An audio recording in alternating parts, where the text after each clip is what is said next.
চলে আসলাম সেই যশোরের চৌগাছা থানার পানিসারা ইউনিয়নের মিনি কক্সবাজারে।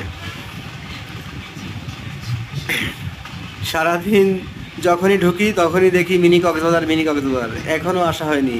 এই কথা ভেবে চলে আসলাম সেই যশোরের মিনি কক্সবাজার পানিসারা ইউনিয়নের।